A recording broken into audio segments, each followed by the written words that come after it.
Alisha Canales-McGuire, born on October 29, 1992, in Mount Vernon, Washington, was the daughter of Manuel and Michelle Canales. Her passion for helping others led her to work as a caregiver for most of her adult life. Growing up on a farm, Alisha learned the value of hard work from a young age, starting to work at just 5 years old.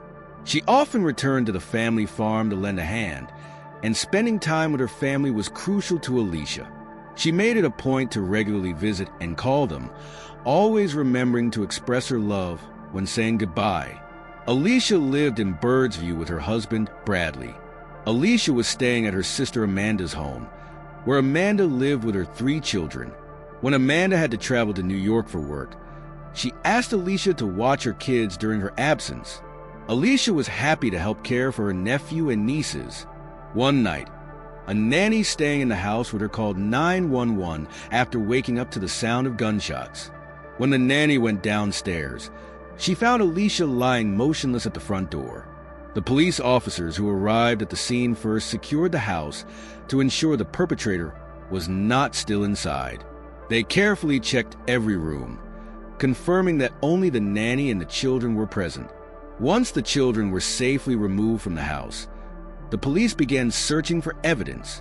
A car was parked in front of the house with shell casings nearby, indicating that the shooter had stood next to the car right before the front door. Several bullets had hit the door frame, and Alisha's body was lying face down just outside the door. The police found no signs of a robbery, as the house was not in disarray, and it appeared that the perpetrator had not entered the house at all. The detectives were left wondering who would want to kill Alisha and why. When they discovered that the crime scene was her sister's house, they considered the possibility of mistaken identity. Maybe Amanda, Alisha's sister, was the intended target, but she was safely in New York at the time. The investigators turned to the nanny, who was also in the house during the shooting, for answers. After calming down, she was able to provide some information. She told them that she was upstairs when she heard the gunshots, and when she looked down, she saw Alisha lying face down on the floor, motionless. Unfortunately, she didn't see the shooter. She mentioned that Amanda, Alisha's sister, had issues with her ex-husband, Kevin Lewis. Upon reviewing reports from the local sheriff's office, the detectives discovered that this was not the first call to the address, with all previous incidents related to domestic disputes between Amanda and Kevin Lewis. The detectives focused on this particular testimony. They located Kevin Lewis's home address in another part of Everett and paid him a visit before dawn. His house was dark, and when they knocked on the door, Kevin answered. During their conversation, the officers asked if he knew where his ex-wife was, and he replied that she should be at home, appearing disheveled, as if he had just woken up. The detectives asked Kevin to account for his whereabouts the previous night. He claimed to have stayed at home and stated that his sister and mother could vouch for his alibi. Notably, he didn't ask why the detectives were visiting him. When detectives told Kevin that a shooting had occurred at the house where his children lived, he showed no emotional response, which was unusual. As a parent, he should have asked about his children's well-being, but he remained silent. However, when they informed him that Amanda was out of town on business, he expressed surprise, saying, "Really?" And the conversation ended there. The detectives decided to investigate further by reviewing footage from surveillance cameras at neighboring houses. They wanted to verify Kevin's alibi, that he had stayed home all night. They saw a car stop near Kevin's driveway about 40 minutes before the attack on Alisha. A person resembling Kevin then exited the house, got into the car, and drove away. Although the footage was not clear enough to confirm it was definitely Kevin, the detectives continued to review additional camera footage. They took a closer look at the car, but that didn't help identify it. All they could determine was that it was a light-colored vehicle. They fast-forwarded the recording and saw the car return about 20 minutes later. This time, they noticed a crucial detail. The front right rim was different from the others. While the 3 other rims were light in color, the front right one was dark. The car stopped near Kevin Lewis's house, and the same person who had gotten out of the car earlier got out again and went back inside. Whoever this person was They entered the house about 20 minutes before the 911 calls about a shooting started coming in. After that, the car left and didn't come back. Since it was a 15-minute drive from Kevin's house to Amanda's house, it's possible that the car had enough time to get to Amanda's place. However, it was too early to say whether this car was involved in the shooting at all. Amanda found out about her sister's death a few hours later when their father called her in New York to break the news. When investigators asked Amanda, a key witness, if she thought her ex-husband, Kevin, was responsible for Alicia's murder, she was adamant that he was the one.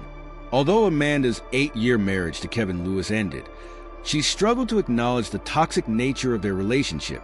Despite their divorce in June 2017, Amanda lived in fear of Kevin, who had physically abused her in the past, leaving her with bruises.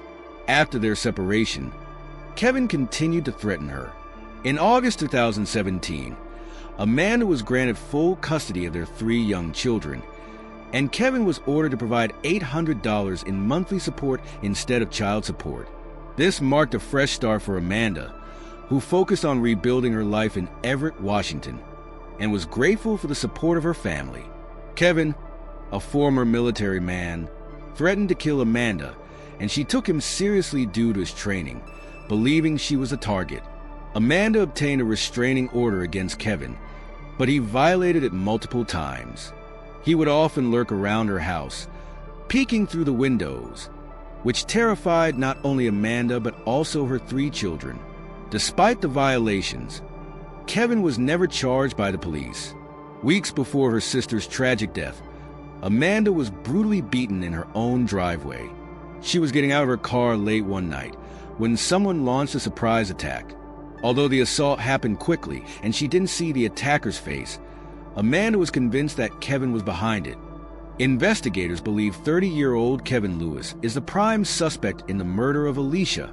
They think he intended to kill his ex-wife, but he was unaware that she was in New York at the time. Unbeknownst to him, Amanda had asked Alisha to babysit her children while she was away. However, there's a problem with this theory. If Kevin was a person in the footage, it would mean he was at his home during the shooting. Moreover, his sister and mother have provided him with a solid alibi. As a result, the police have continued their investigation, exploring alternative explanations for the crime. They returned to Amanda's house to re-examine the crime scene and track the path of the bullets.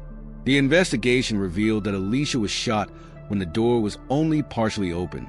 The shooter fired at least 7 shots from outside the house, which entered the interior. The evidence suggests that the shooter stood next to the garage and fired, then moved toward the door and fired again from inside. The medical examiner determined that Alisha died from multiple gunshot wounds to the head and torso, with 5 shots hitting her. 2 of the wounds showed signs of gunpowder residue, indicating close-range shots. While the examiner couldn't determine the exact order of the 5 shots, they believe the last 2 head wounds were likely the final 2 inflicted. Furthermore, experts concluded that the 7 shell casings found at the scene came from the same gun. Alicia's head wounds were caused by close-range bullet shots. The investigators explored the possibility of a personal motive behind her murder, but found no evidence to support this theory. The shell casings discovered at the crime scene were a rare Russian-made brand called Tulamo, which gave the police hope of tracing the seller and buyer. The police learned that Walmart had sold the 9mm Tulamo cartridges and had CCTV footage of the purchase.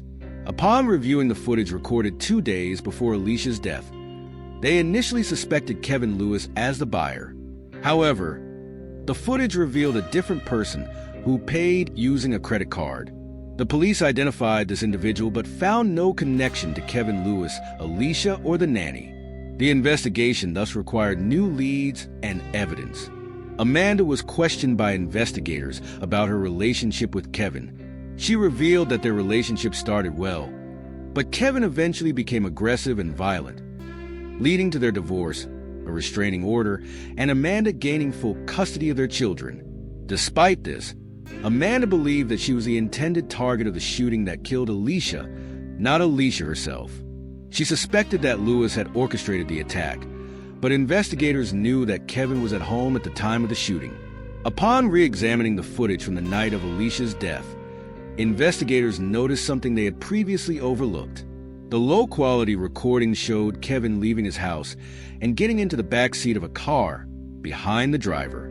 This raised questions, as most people would typically sit in the front passenger seat. The likely explanation was that someone else was already sitting in the front passenger seat, meaning there were probably two people in the car by the time it arrived at Kevin's house. This new evidence didn't directly link Kevin to Alisha's death, but it did contribute to the growing case against him for attacking his ex-wife, Amanda.